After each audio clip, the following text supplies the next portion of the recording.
Hello, everybody. Man, it's been forever. Hello, strangers. Maybe you literally are strangers because this is the first episode you've listened to. And if it is, the reason I'm saying this is because it's been like over 2 months since we've done a new episode. It feels like forever, though. Feels like the first time. And yes, you're probably wondering what happened to us. No, we did not die. I was semi-dead for a while. I felt, in terms of other people around me, I felt dead for a while because I was doing everything and was everywhere. And so, yeah, the summer just kind of got away with us, and all of a sudden we're like, wow, summer is pretty much over. Kids are going back to school. I mean, granted, they do get out the notebooks and pencils like on July 5th, but still, kids are going back to school. It's that time of year again. And so what we decided to do was just, since that's where we are now, is just to do a recap of the summer. You know, back in December, January, people were like, oh my gosh, we got, a couple big Marvel movies this summer. Not from the same studio, but, one of them was a Marvel studio and one of them was Fox. We got Jason Bourne returning. Independence Day, for some reason, is coming back after 20 years. Pixar's got a new movie. Despicable Me is branching away from the Minions and trying, The Secret Life of Pets. There was just a lot of movies where people were like, another app was made into a movie, Angry Birds. There's all these movies coming. Suicide Squad would be the big DC movie that everybody was like anticipating, and then it was amped up when BVS was kind of a letdown. Like, well, at least we have Suicide Squad coming, and it's going to be fun. And so there was just, like, all this anticipation built up. And as it got to, like, April, everybody's just chomping at the bit, just like, it's coming. This is going to be the best summer ever. Ghostbusters reboot is another one. Yeah. And then what happened is you got into this summer, and here's where we started. We obviously did our review of Captain America, Civil War. And we both saw that. We did, if you want to hear a long review of it, we saw that. And honestly, it wasn't a bad way to start the summer. I wouldn't say that it was like one of the best movies I've ever seen in my life, but it was pretty darn good. Yeah, I think that's going to be kind of one of the highlights once this year is over with. Well, granted, I didn't see many movies this summer, but it's definitely one of my highlights of the summer. As someone who did see a lot of movies this summer, let me tell you, it was pretty good compared to everything else that got pushed out on us. And the other thing we got in Civil War was the introduction to our new Spider-Man, which wasn't a letdown. Yeah. Which actually worked. And so that was fun. And then a few other surprises. For those of you who haven't seen Civil War, I'll leave those as surprises. It comes out pretty soon on DVD and Blu-ray or digital if you're that route now. And there's some other sweet surprises in that movie that I didn't expect. That was pretty fun. Definitely got people excited to see the Black Panther solo movie they have coming out. Yeah, really good introduction to Black Panther, too. He kind of gets a little overshadowed by the introduction of a new Spider-Man, but Black Panther held his own in that movie and was pretty darn awesome. Actually, I think Captain America, if anyone, got overshadowed. Well, it's because it ended up being, as everybody's calling it this. This isn't, like, obviously a really clever term, but, it's basically Avengers 2.5. Yeah. Honestly, I think I liked it better than probably the two previous Avenger movies. I did, and I'm one of those people who I really liked the first Avengers, and a lot of people have, for some reason, don't really. I mean, some people have a place for that, but it's a really good movie. And then Winter Soldier just amped up. How do you take a guy who's always good and make it an interesting movie? And they did. And yeah, you're right. Civil War was able to go beyond that, and not just because they threw a bunch of people into it. Yeah. Because we've seen other movies where they throw everybody into it and it doesn't work at all. But it was because it was interesting, and everybody there seemed to have a purpose, and you understood why they were there. The movie just had a lot of heart in it. Just great performances from everyone. I wasn't really a fan of the Falcon, but this movie kind of made me just like him. Yeah, he's starting to get a lot better. Yeah, it's starting to be a lot more likable. It kind of made me like the Scarlet Witch a little better. Yeah. Again, she was okay in Age of Ultron, but I just she felt like she had more of a purpose in this movie because they just made everybody have a purpose. Yeah, she softened that the actress. Yeah, and thankfully she's a good enough actress where she could soften it back. Yeah. And you didn't notice it, and she was still fine. And she's an Olsen. She's really the Olsen twins, and she's still an okay actress. That's kind of crazy. So yeah, that's kind of how we started our summer. And so we were still kind of feeling pretty good. Still kind of riding that wave. And so You go later into that month, and then what was the next movie? So Xmen Apocalypse would have been kind of Memorial Day weekend. And I don't know, Dakota, I'm trying to remember where you were at on this movie. Were you pretty excited for this? I actually was, mostly because I don't know, it was just we were finally getting what I think a lot of people wanted. We were getting an X-Men movie that was going to have more of the X-Men in it. They were going to be more like X-Men. Yeah. in it. I love the first two, but they're almost like little... Are you referring to like First Class and Days of Future Past? Well, those two, there's only a couple X-Men movies I don't like. The Wolverine, X-Men Origins Wolverine, and the third X-Men movie I just do not care for at all. You didn't like the Wolverine either? It was okay, but it's just, the more I watch it, it's just, I keep thinking of Frank Miller's great story that it's based off of, and I just kind of shake my hands like, this could have been better. This could have been done better. Well, there's always could have been more ninjas, more just fighting instead of just CGI and weird mutant characters that have their skin come off. Yeah, just not too much of a fan for that. So you were coming in pretty high for this one then? Yeah, well, mostly it's because I was really blown away by Days of Future Past. For those of you who don't know, I'm kind of a big comic book nerd. The original storyline in the comics that Days of Future Past comes from is like an 80-page story. They took that 80-page story and made like this great movie, what I think is a great movie, and it really got me excited for Bryan Singer's next X-Men movie. Yeah, and Days of Future Past was one of those where they kind of reset things, but it all kind of came together and kind of worked okay, and you weren't really upset necessarily about what they did. Partially why you weren't upset is that it got rid of some of the things that you hated anyway. Yeah. Plus we saw some great New Mutant characters. Yeah. It's always good to see Patrick Stewart playing anybody really, but he's great as Professor Xavier. And, of course, we had Ian McKellen back. He was great, too. Yep. And I was just, like, really stoked to see this movie. Yep. And it kind of... I don't know. I'm not going to say there's anything wrong with it. It just didn't really feel right. You hit it right on the head. I liked X-Men Apocalypse. I can't really say I didn't like it, but you're right. It was like... It did what it needed to do. But that doesn't mean that was the right thing.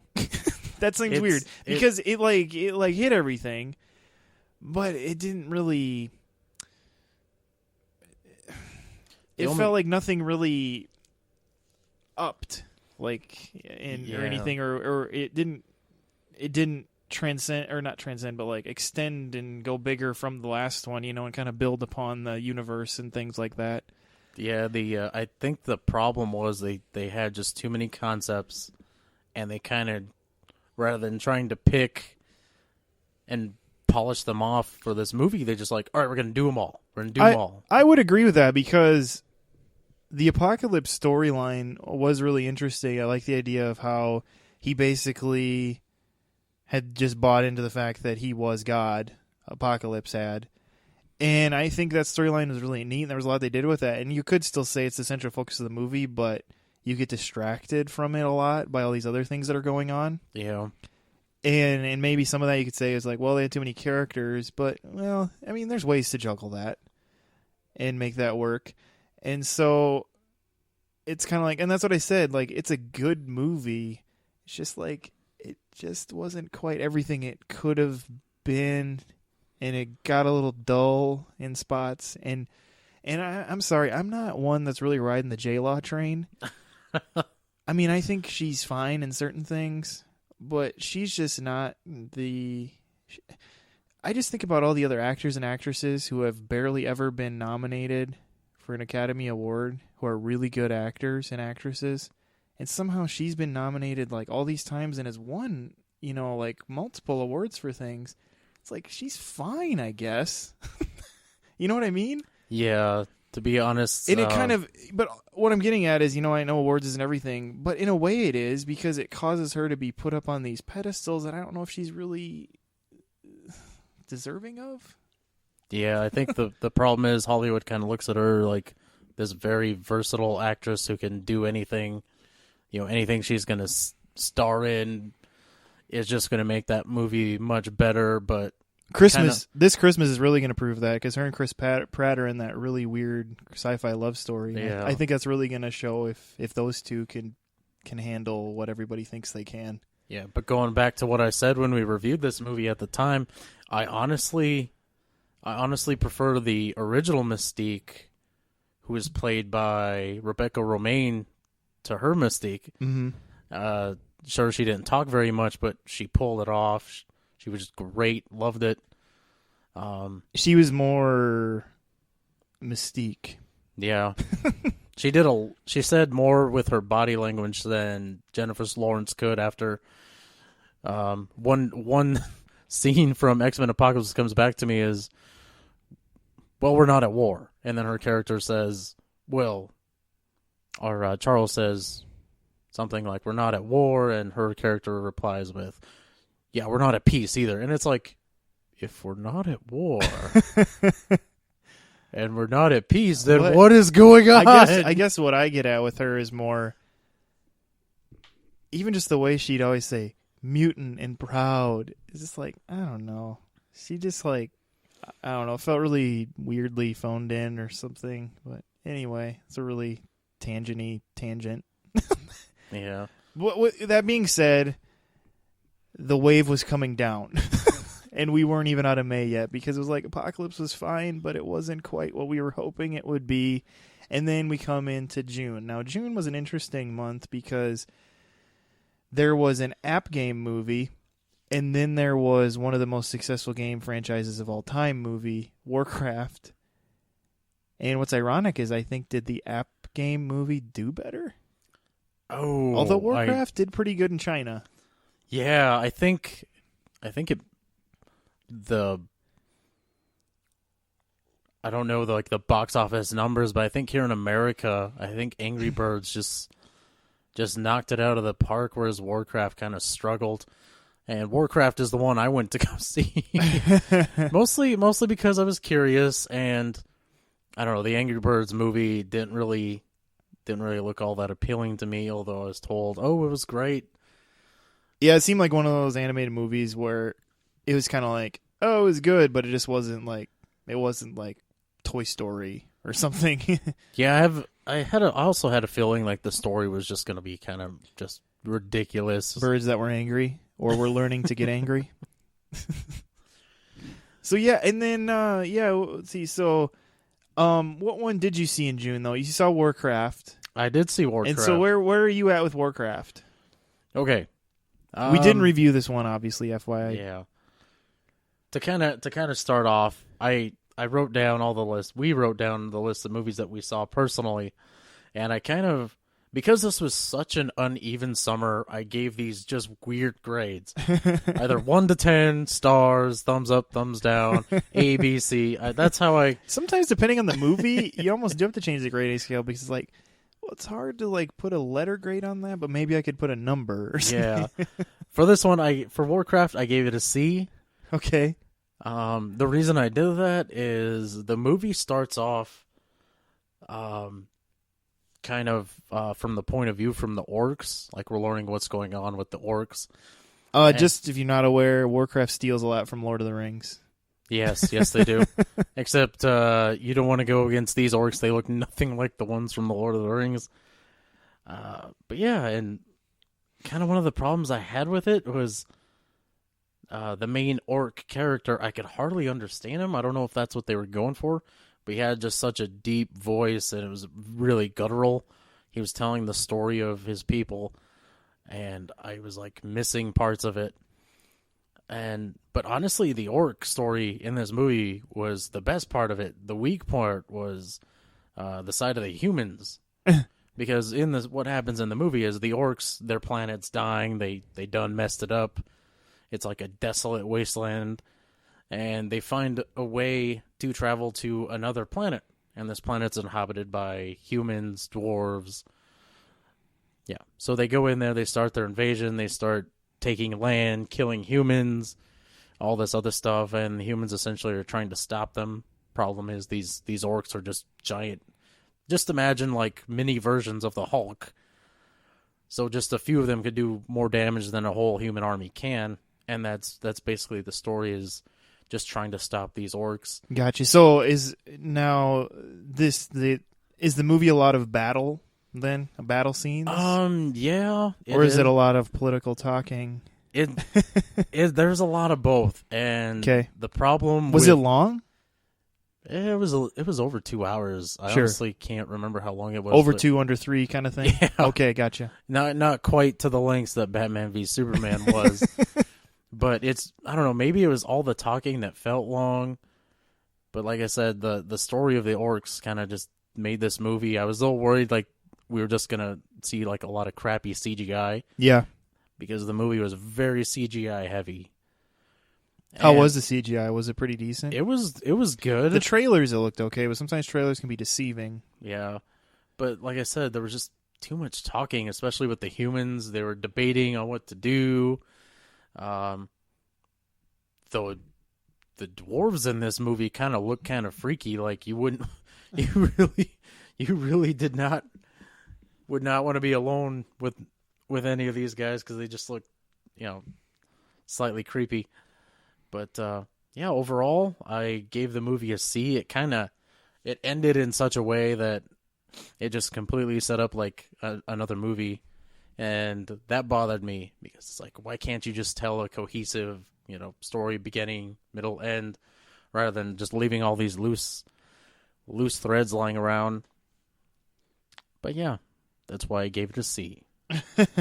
Now, this was another example of a large franchise, or what they were hoping would be the starter franchise, being given to a director who's really only done pretty small budget things before this. Duncan Jones directed Warcraft, which before this he would have done a really interesting sci-fi movie called Moon that I would actually recommend seeing. It's got Sam Rockwell, and it's a really interesting movie that kind of is maybe this is going to be a weird description, but maybe a cross between 2001: A Space Odyssey and Castaway. Yeah, it was. But it's a really interesting movie, I thought. And so I could see where they would go, oh, this guy might have some. And he did Source Code, which was kind of he was given a little bit more of a budget to work with. And then that was kind of another interesting, kind of more modern day sci-fi movie that was kind of interesting. And so I wasn't surprised when he got it, and I wasn't surprised to see that it looked like he knew how to handle visuals, but I was just a little worried about how this is going to work, because just game movies are tough, for a lot of reasons. Yeah, I think one of the problems of this story is they didn't really know what to hold back. They kind of wanted to put all these ideas out there and get people interested. I know fans of the game thought this movie was great. Apparently it takes place way after some of the stories in the game that people have played. So this is almost like the beginning of that story of the game. But yeah, it's just it wasn't cohesive enough to really sure be good. All right. Well, let's move on from there. So that ended up being at least a letdown in America. Like I said, I think it was big in China. Oh yeah, the Chinese. Like I said, I think it almost grossed over $500 million in China, which is insane. Yeah, it was huge. But yeah, just didn't quite do as well here in America. America has a little more trouble with some of those fantasy movies that usually do go better overseas. But so let's see, coming up in June, we would have had Finding Dory, I believe is also a June movie. One that I didn't personally get to see, but I had children see it and my wife, and they came back. And my kids, of course, loved it because it's Pixar, and it was Dory and Nemo and all the people you kind of love from. Because Finding Nemo is a great movie. It is. It's a great tale of a father's love for his son and kind of that whole relationship with being a parent and things like that.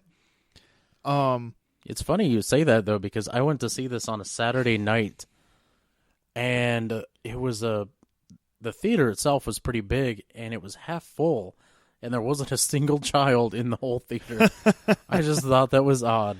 Yeah, but So my kids, they liked, like, oh, it's great. My wife is a little more like okay about it. She has, I will admit, and she'd probably laugh with how I'm saying this, but she has pretty high standards for movies. Like, she's not your average, like, I don't know, thinks every chick flick in Nicholas Sparks movie is great. In fact, she doesn't really like any of those and things like that. She's kind of more like into Princess Bride, Sandlot for her type of movies. And she was like, she likes toys. She's a big fan of like Toy Stories and a lot of those kind of Pixar ones like that. But she's like, it was okay, it had its moments. But I know you kind of had a little different spin on this. You were speak a little higher of this movie, I know, Dakota, right?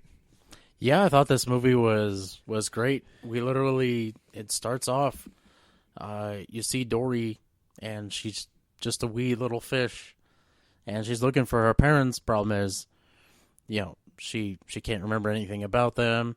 And then the beginning of the movie is essentially just following her throughout her life. She meets all these other fish, and she's looking for her parents, and eventually she grows up and runs into... Oh, man, I'm drawing a blank. What was Nemo's dad's name? Marlin. Marlin, yeah, she runs into Marlin, and that whole story from Finding Nemo happens, and then it cuts to... after that, it's Marlin, Nemo just living at home. Dory's with them, and eventually there's this kind of... It just shows them living their life, and eventually she starts to remember little bits of pieces of her mom and dad, so she goes looking for them by herself. Nemo and Marlin essentially just follow her, and what I love about this movie is I don't think there's a dull moment in this whole thing. It's just pure either fun, interesting moments. Loved Ed O'Neill's his octopus in this movie. Oh, Hank the octopus, I believe is his name. He was just great in this. I loved it. His Modern Family co-star Ty Burrell played a beluga whale who was just really neurotic. I thought that was interesting. I really enjoyed Ty Burrell's voice work as Mr. Peabody in the Mr. Peabody and Sherman movie. I liked him in that. But yeah, it's interesting how he's getting some voice work now and doing different things. Yeah. But yeah, and I guess like when I talk about it, I was like, she says okay, and she said it was fun stuff, but it just seemed like one of those that like, did it kind of get like emotional just to make you feel like you wanted to cry? Like emotional for the sake of having a tearjerker moment? Oh man, I don't know. See, I myself, well, I mean, I know you're a pretty callous person. No, I was kidding. Yeah, man, on the inside it's just nothing but metal. Yeah, that's right. No, it's just, I didn't think so. If anything, there was a lot of touching moments in this movie. The only kind of course, Dory does eventually meet her parents. The only thing that... Spoiler alert. Oh, wait, if you say that afterwards, no, what's it matter? I'm really trying not to give away this movie. I think everyone should probably see it.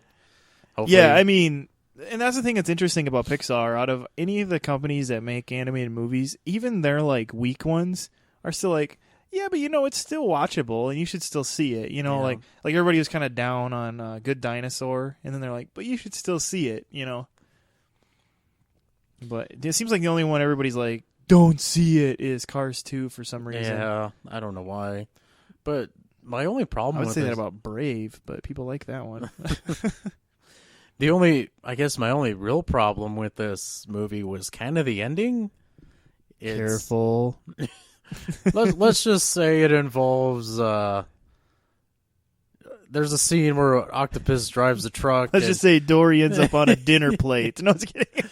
And there's this scene where they try to set all the fish free, and it's, I don't know, it all seemed a tad cheesy. Well, maybe that's what was kind of brought up in the whole like trying to be. But okay, so what did you rate that one then? Oh, this was a tough one, but I gave it a B+, and the only reason it didn't get an A-, which is what I thought it should, is just that ending's a little too cheesy. Okay. Everyone just kind of it ends with everybody just together and happy. And it's another one of those movies where Act 3 brings it down a notch, which I'm sure there's going to be a few more on our list that Act 3 of the movie kind of hurts it. Yeah. I can think of one in particular that opened August. But, yeah, kind of going through the summer, we had, let's see, what else did we have in June? The Conjuring 2? The Conjuring 2, that's right, the horror movie of summer. There's a few horror franchises that have actually found this ability to have successful summer launches, which is hard for movies that aren't full of spandex people or special effects.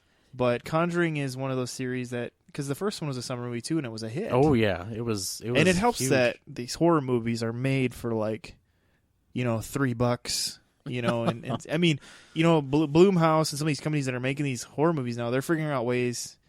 And granted, some of it is that they just don't have a lot of bigger special effects or spectacle things, but they're still figuring out ways to make them relatively cheap, or they can have a lot of turnaround, on their money investment, I should say. But this is a series where I saw the first one and I was thoroughly impressed with The Conjuring. Yeah. That was a well executed haunted house movie. If you're into the thrills and chills of haunted house type movies, and you haven't seen The Conjuring, it's definitely a fascinating movie, especially when you kind of take into account that the people who are in this movie, also the Warrens, were a real couple that were involved in some of these things. But what's kind of the rundown of Conjuring 2? Okay, the movie itself takes place in, this is kind of a direct sequel to the first one. It starts off with them at the Amityville house.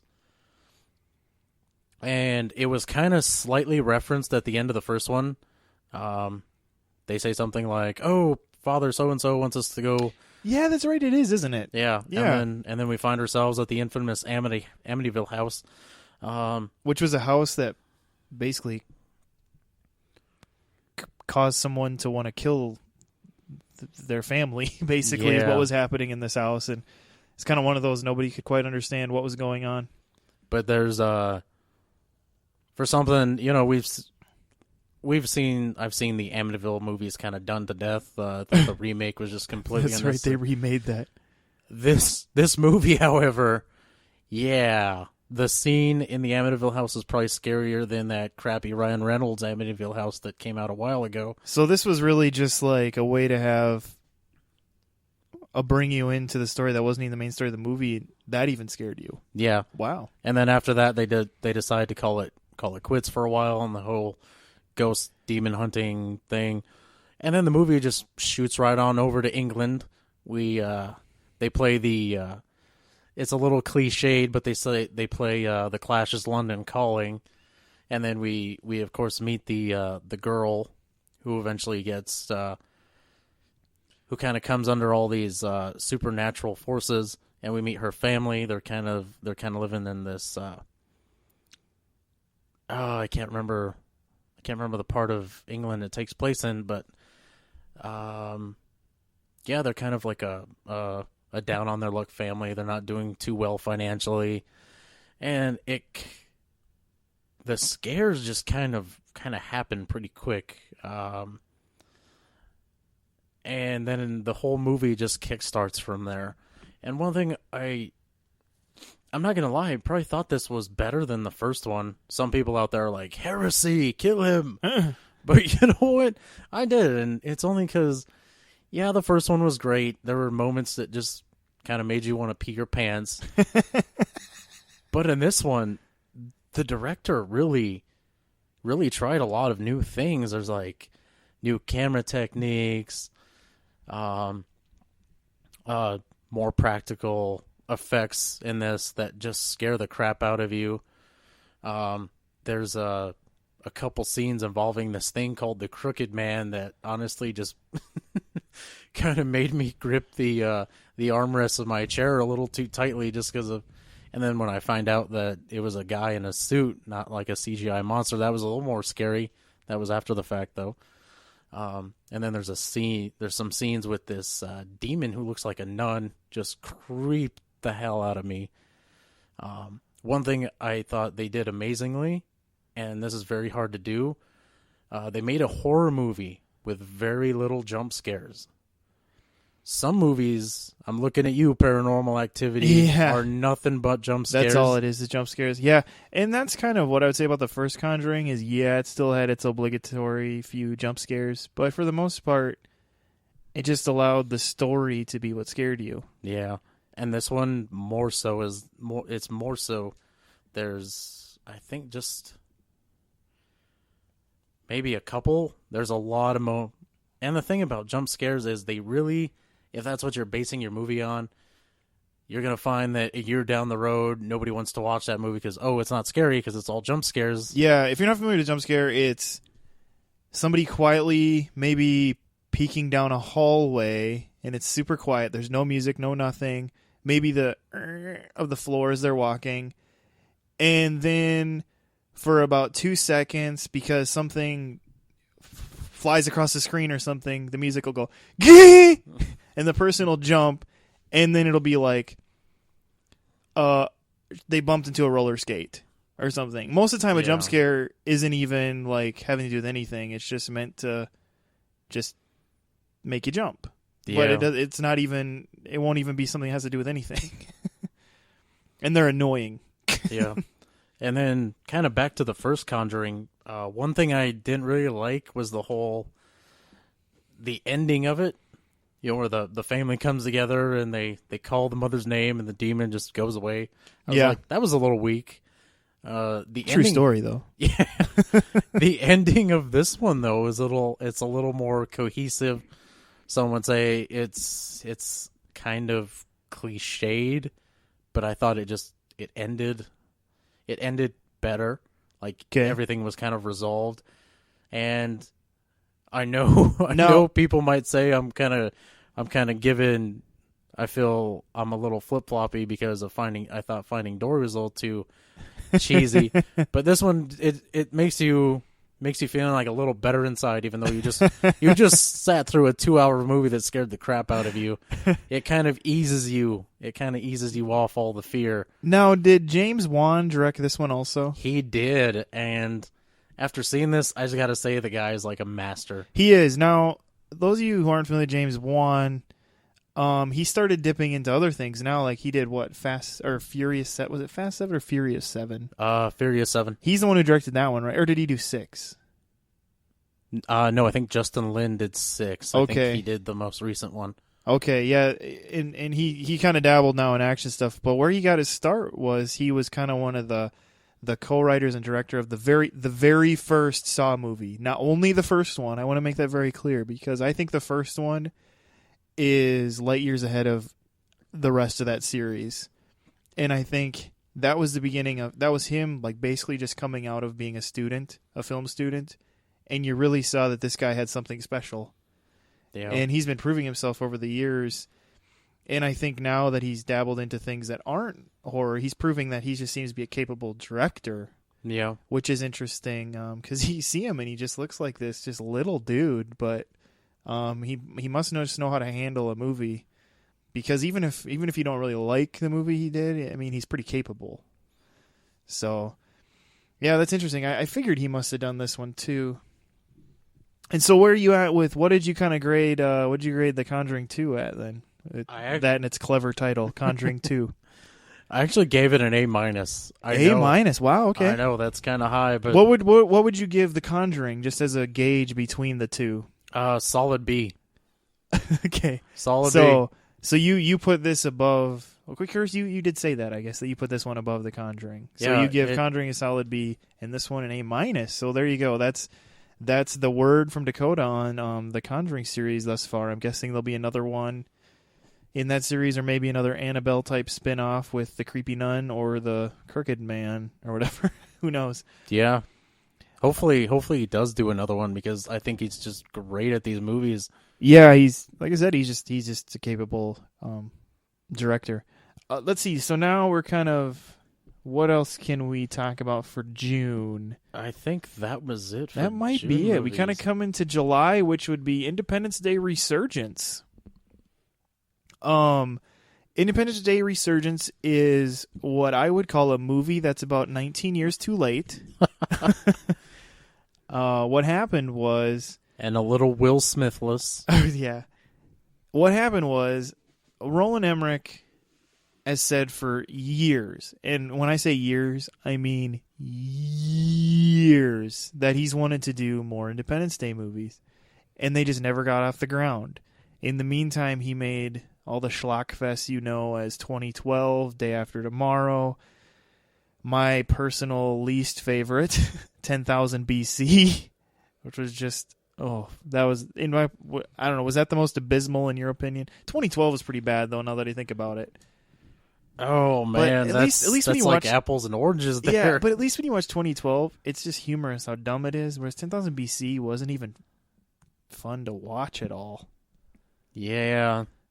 But anyway, he did all those kind of schlock fests in the meantime. But in the midst of there though, like in 2002, he did The Patriot with Mel Gibson, which I think is hilarious. Yeah, which actually is an okay movie. It's a little cheesy, but it's okay. And then, of course, he is responsible for the Godzilla movie that essentially killed the franchise. That would be the follow-up to Independence Day. He basically got that because Independence Day was such a hit where they're like, he's doing Godzilla now. And he made Godzilla humongous and it was stupid. We all know that. So 3 years ago, this gets off the ground. He says, I'm doing it.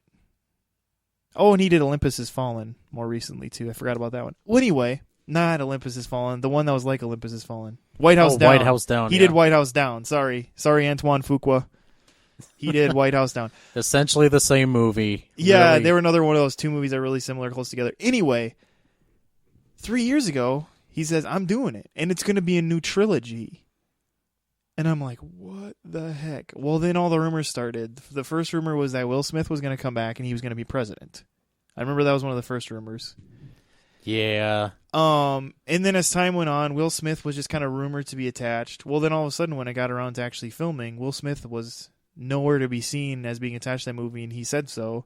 But Goldblum was going to be in it, so it's kind of like, oh, okay, maybe this could work. The immortal Judd Hirsch was also coming back. Yeah, I didn't know he was in it until I saw it, and I'm like, I thought he was dead. Anyway, and then Pullman, they were bringing back Pullman. You got to bring back Pullman because his speech was still makes me want to stand up and salute every time I hear his speech from the first Independence Day. But the real problem was going to be is everybody knows that Will Smith just owned the first Independence Day. So everybody's like, is this going to work? It's going to be Will Smithless, and it's 20 years later. Not just 20 years in movie time, as they did do in the movie. It was 20 years later in the movie also. But 20 years in real time. Yikes.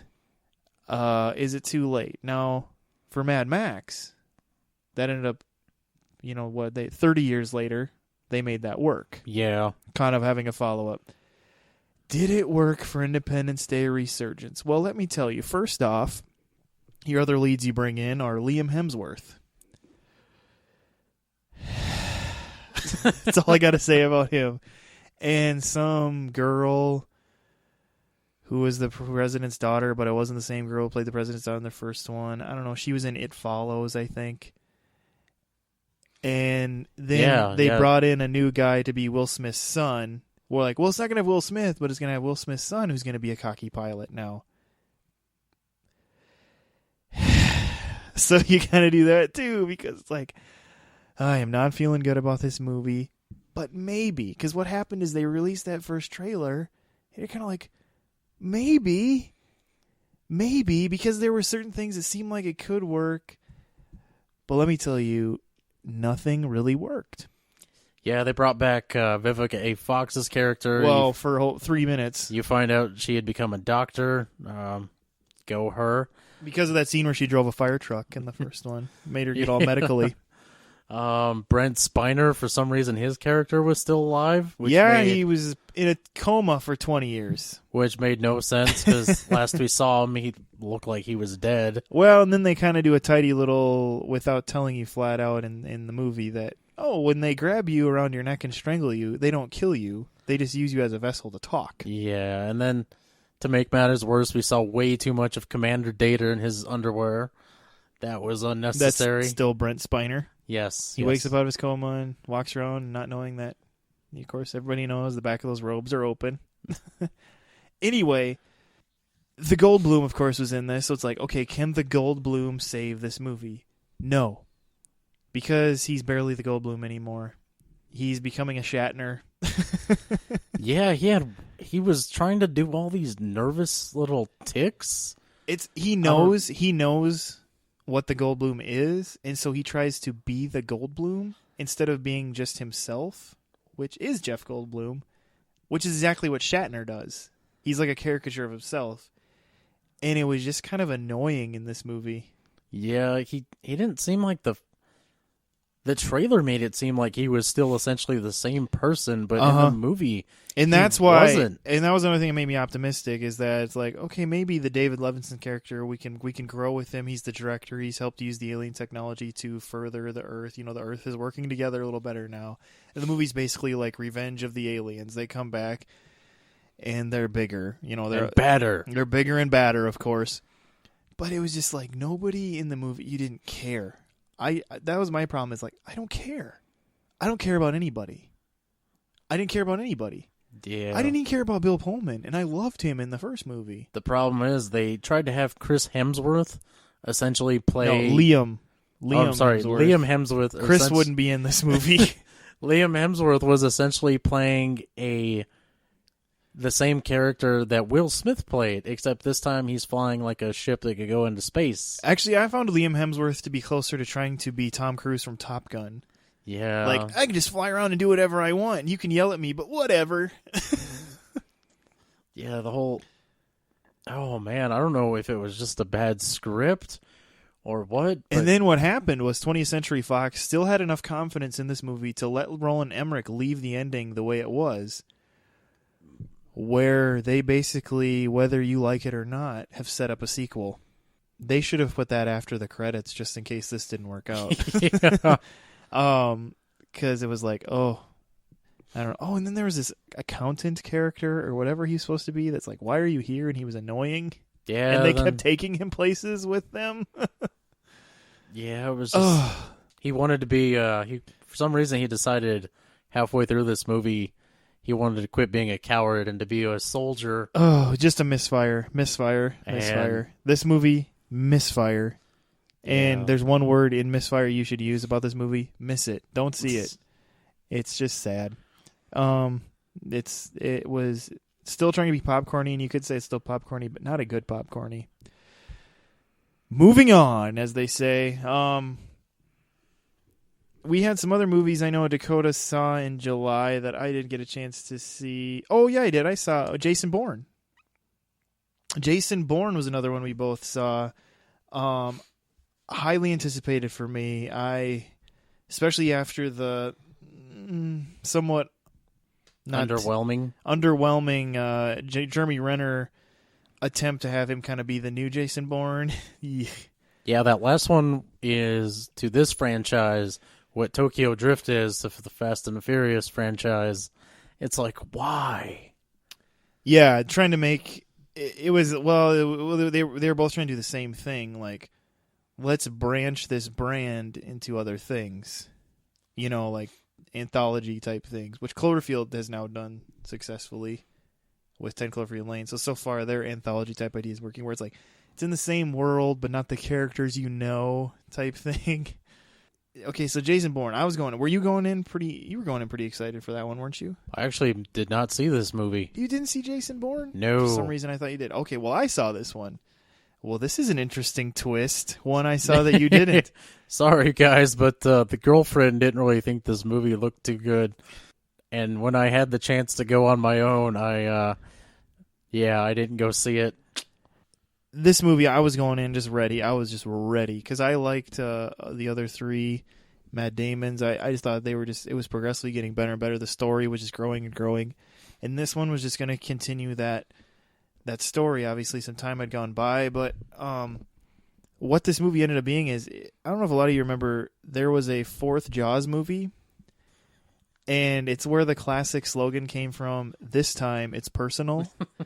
I feel like this movie could have had that same slogan. And it's the fourth Matt Damon one, which I think is funny. except it could have been, this time, it's really personal. Because obviously all the Jason Bourne movies are personal. He's trying to figure out his life and how they stole it.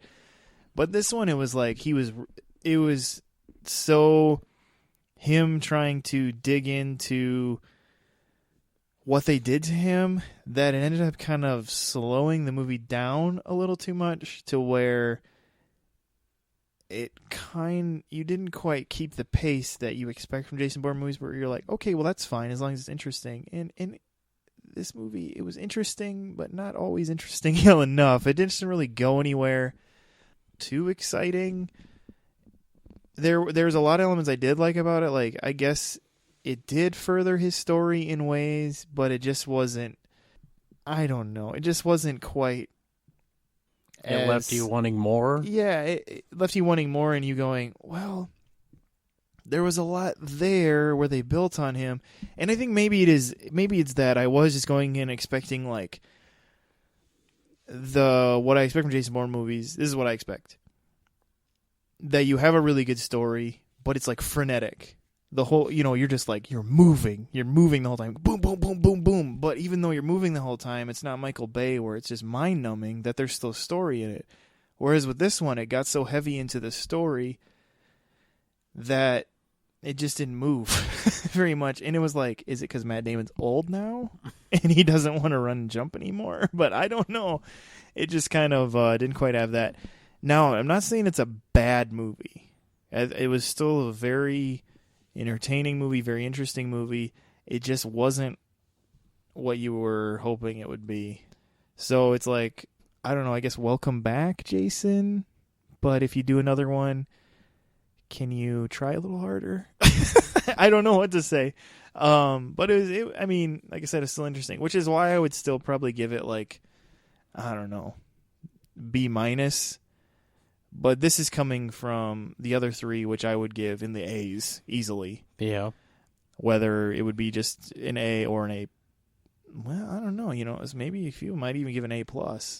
But this one I give more like down in the B's. And so that's what I'm saying. It's not like it's bad, but it's kind of like a thing where since you have all the other ones on this pedestal because you thought they were so good, this one just kind of didn't quite reach that, I guess is how I'd put it.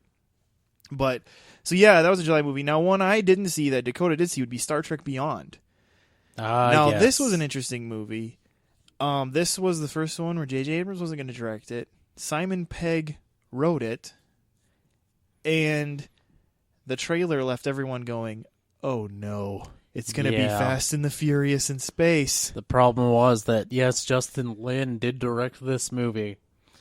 For those of you who don't know, I think the major hits he's had have been Fast and Furious movies. Yeah. He did. Well, he did Tokyo Drift even. Yeah. And I was just kind of like, oh, do I want to? Here's the problem, folks.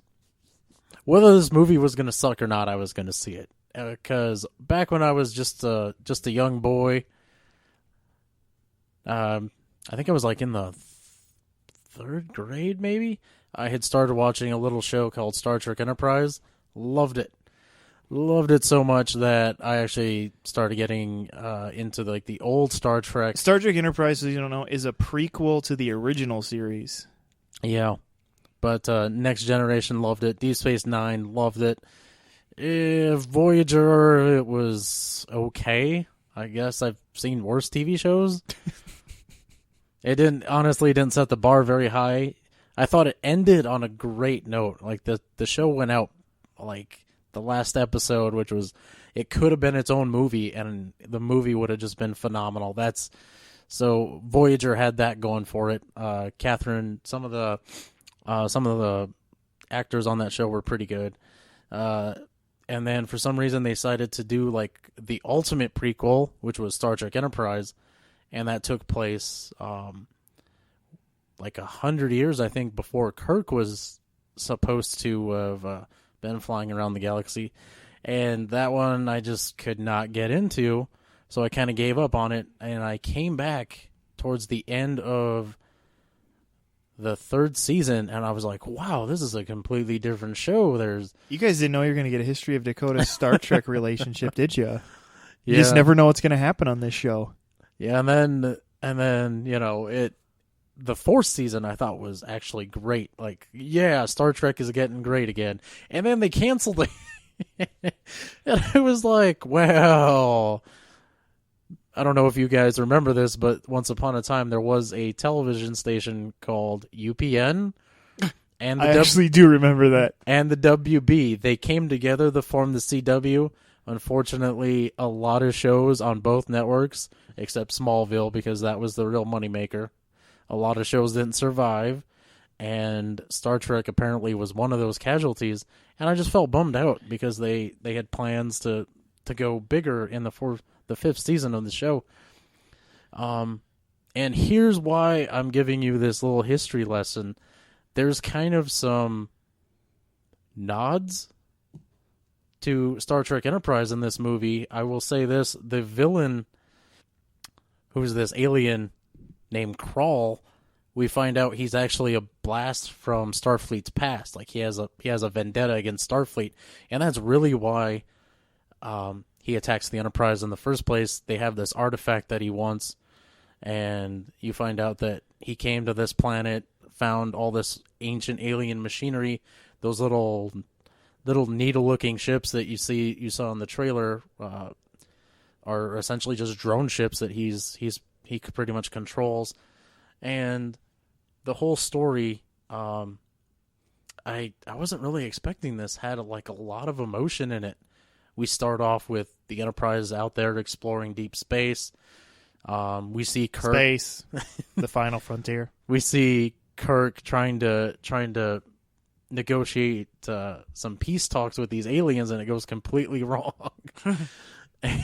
And it starts off on a pretty high note. Well, what I found out after the fact, when I was kind of like, I don't know about this movie, was that Justin Lin is a huge Trekkie. Yeah. And for those of you who may not know this, J.J. Abrams didn't know Star Trek at all. Yeah. But I thought it was great because we're seeing the Captain Kirk in this movie kind of suffer from fatigue. Like, he's getting tired of kind of just out in space, bumming around, seducing the ladies, I guess, which is what the original Kirk was known for, killing aliens and seducing alien women. Kicking butt and taking their ladies. We find out in this movie that Spock Prime has died.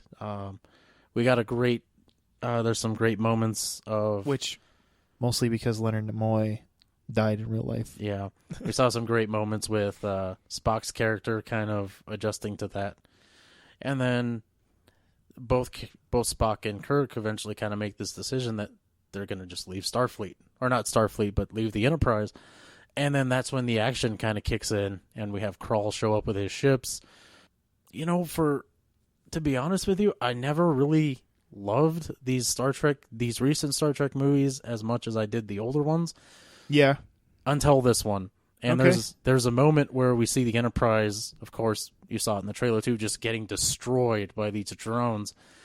And when it blows up, like, I kind of was just sitting there like wide-eyed, like, oh my god, they destroyed the Enterprise. And then, of course, they crash land on this planet where it's pretty much the base of operations for this Krall guy. The crew gets separated. Essentially what happens is Kirk, with the help of this alien who's been living on this planet, and Scotty kind of comes in. And I think Simon Pegg did that on purpose.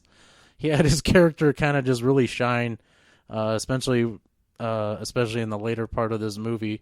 But Kirk and Scotty kind of save everybody, and they find this old Starfleet ship on this planet that apparently was older than the Enterprise from Star Trek Enterprise. They get it up and running. They go back into space. At this point in time, Krall and his drones have attacked this giant starbase that just... When I saw it, my jaw dropped a little bit because it just looked gorgeous. It didn't look like any traditional starbase that I had seen in any movie. There was plants, grass. It almost looked like a city in space. But he attacks it. The Enterprise shows up. I don't want to spoil the ending for anybody, but it actually ended pretty spectacularly. Of course, it comes down to a fist fight between... You gotta, it's Star Trek. There's gotta be a fist fight. Yeah, but... Now, what did you think of? Now, what do you think of the progression of the actors playing these characters? Because they're characters where, in a way, they have to make them their own. Because J.J. Abrams kind of did this thing where it's a new timeline with these characters, so it's not like they have to necessarily be exactly like, the old versions of them. But how do you feel like the progression of these actors playing these characters has been? Like Zachary Quinto as Spock and Chris Pine as Kirk. And I thought it's been great, especially with Chris Pine. When I found out he was cast as a young Captain Kirk, I was like, oh, great. But he's actually surprisingly becoming like better and better in every movie. I think some of that is he's getting to be better and better of an actor. Yeah. Just in other things also. He was kind of one of those... he had a lot of roles when he's younger, but they were roles like Princess Diaries 2 and things like that where it's like, okay. But he's just he's coming into his own as an actor, and I think that's kind of helped. That's what I was curious what you'd say about that, just because especially him. Now, Idris Elba is an interesting casting choice there to cast this beautiful black man and then hide him in white makeup.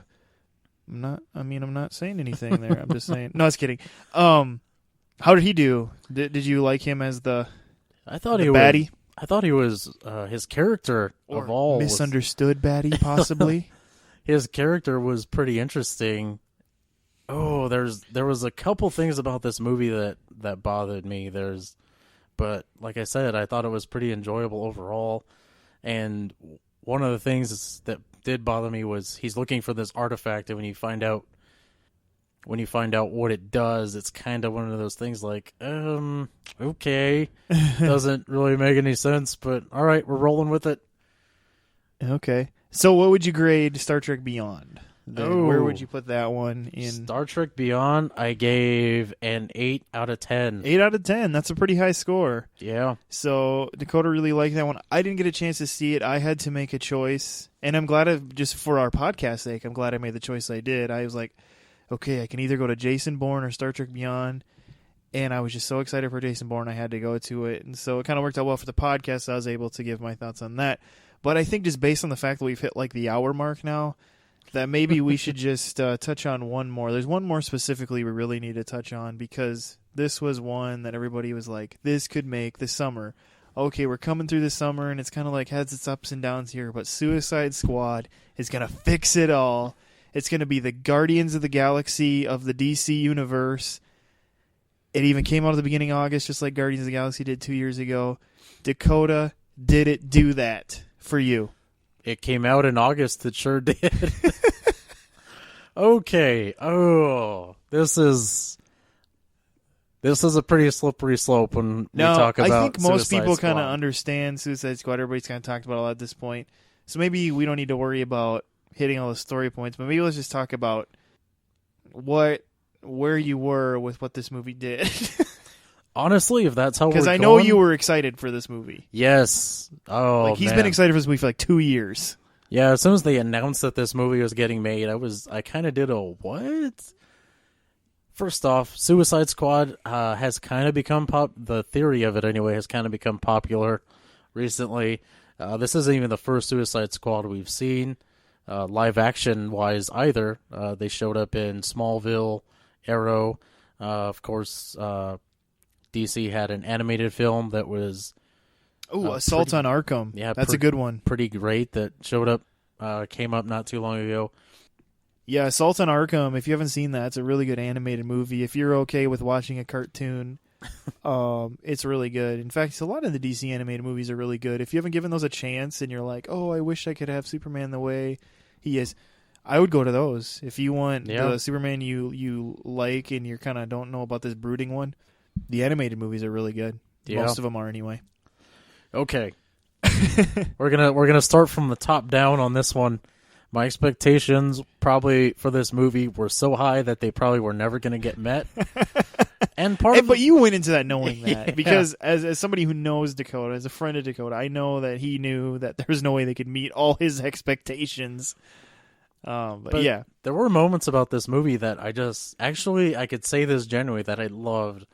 Unfortunately, they're all in the first part of this movie. We kind of get an opening where We meet Amanda Waller's character. She's talking about, now that Superman's dead. Yes, I know I just spoiled Batman v Superman. Superman's dead at this point in time, people. She's talking about the world's uncertain, like, what are we going to do? And she kind of brings up this concern, like, what are we going to do when the next Superman comes and he doesn't have the same values that we have? And she eventually convinces a member of the Joint Chiefs and staff to get this Suicide Squad assembled. And we don't get to see it, but she had set up a prison in Louisiana. This prison's called Belle Rev, which I believe loosely translated means beautiful dream. And this is where she's housing these people. And she also has a member of the Special Forces named Rick Flag kind of on a short leash, and this archaeologist who had found this figurine. She kind of, for some reason, broke it open, became the Enchantress. She has them both on the very short leash, but back to the things that I loved in this movie. Kind of, there's some comic book touches in this movie, which I thought were great. We get kind of mini origins to these characters, their history, how they got caught, and it's just, love it. The Enchantress, she's in a metal bikini, and her origin's a little, I don't know, kind of screwed up in this. I know they changed it pretty significantly from how she was in the comics, but she still works too. Joel Kinnaman, I thought, was pretty great with Rick Flag. The problem with doing Rick Flag is he essentially has no personality. He was just a soldier who just loved America and would do anything to protect it. He's essentially in charge of the Suicide Squad. Back to what I love, Will Smith killed it in this movie. Margot Robbie killed it. I thought both their characters, it was like the comic just literally leapt off the page and then we're walking around. Oh, we of course met Captain Boomerang, Killer Croc, along with the others. I thought they were both pretty good too. Unfortunately, we didn't get to see Killer Croc's backstory. They kind of just discuss it a little bit. One thing I thought was, I knew this was going to happen. Adam Beach plays a small part in this movie. I won't spoil why he plays a small part in this movie. I think you just did. But let's just say if you like his character, you enjoy the few scenes you have with that character. Adam Beach killed it. I just love all these things about this movie. The Amanda Waller was done perfect. Just this cold kind of bureaucrat who isn't afraid to pull out a pistol and use it. And you had all these things that worked. So at the 45-minute mark in this movie, I'm like, great, let's see where this goes. Unfortunately, the rest of it is kind of a mess. Where to begin on the messes? We meet kind of this character that comes out of literally nowhere. He gets freed from this thing he's trapped in, causes havoc in this the fictional city of Midway City, and the Suicide Squad is sent in to save this one person. They don't really care about what's going on in the rest of the city, and it's kind of just downhill from there. There's some great action scenes in this movie. Every character gets to kind of show off their I don't know if you call it fighting style, but yeah. And we get a there's that great scene of Will Smith kind of on top of a police car just gunning down all these monsters. I know that sounds like pretty bad, but you got to see it. We get to see Killer Croc just throwing people around and ripping people apart. I can't believe I'm saying this, but I actually like Jai Courtney in this too, because the problem with doing Captain Boomerang is he'd come off as really bad, but I thought they did it pretty good in this. He's just a total dirtbag. Of course, he's the one who proposes kind of escaping in the first place and never really gets to follow through. But yeah, and then And then once the person they are looking for gets saved, this movie kind of takes a nosedive even further, if that was possible, because there's this very convoluted scenario where, we gotta go save the city and essentially save another member of the Suicide Squad, and it's kind of just choppy. It's almost like there's scenes in this movie that were shot with one style, and there's other scenes that were shot used by someone else, which, from what I heard, is true. It seems to be the August movie problem, because it's the same thing Fan Four Stick had last August. Yeah, it was like you could tell when the reshoots were in because it was just different and things like that. And yeah, it's just too bad that had to happen, because I mean, this is a movie that had a lot of potential. It really could have been the Guardians of the Galaxy of the DC universe, not in terms of exactly how they act, but in terms of where did this movie come from, and then be really, really good and interesting. And I guess what you're saying is it did have some of that stuff that you did like, but who knows who's at fault? I don't know. It's hard to know, but we better kind of rein this all together. Honestly, in my opinion, what this summer showed was, and I think we've been learning this for 10 years now, that money isn't everything. They throw a lot of money at movies that just how can it be this bad? It had all this money, it had these people in it, and it's I think they're just so quick to pull the trigger because they just know it's going to make money, and they don't worry about telling a cohesive thing. And then they get so scared because they put all this money into it that they blow so many things in trailers now because they want to make sure that you go see it because we need you to spend your ticket money. Yeah. But then that's not even working because that's backfiring and things now. And I think what this summer showed again, and maybe they're learning their lesson, because this summer was a really rough one, with a lot of anticipation that just didn't follow through, is that I think we just need to get back to more of the personal films. And by personal films, I don't mean some guy with his camera in the backyard making a movie for $5,000, but just allowing writers and directors to be storytellers. In the animated world, Pixar would be the animated company. I think has figured that out, where they're really good about, no, we need the story. We need the story first, and then we'll put the spectacle in, and they learned that. And it took DreamWorks a long time to figure that out. Yeah. Because they're we'll just put out a clever animated movie. It's well, Pixar isn't just clever. Pixar has a story. Yeah, that's one thing about one movie we didn't get to talk about tonight was The Secret Life of Pets. And I thought that was really good. And it's from the studio that brought us the Minions movie and Despicable Me. And hopefully they realized that cuteness isn't going to take you that far. The Minions are cute, and hey, who doesn't love Minions? But that movie was just so bad. They didn't work on their own. They're a supporting character. Yep. But Secret Life of Pets was definitely a step in the right direction. Yeah. But so that's kind of where we're at with the summer. And so we came back with a bang, people. But we had a lot to talk about. Maybe we put too much into this episode, more than we should. I'll just use that as a segue into, let us know if we did. We're on Facebook. We're on Twitter. Like and follow us on those places. Give us some comments. Give us some feedback. Let us know where you'd like us to go. We're here. We want to keep doing this show. And obviously, you listening is a huge way that we know we'll keep doing it. But also, feedback is great. We like that. So any type of feedback you give, whether it's you listen to us maybe on YouTube, because we're on YouTube too. Also, just leave comments on there.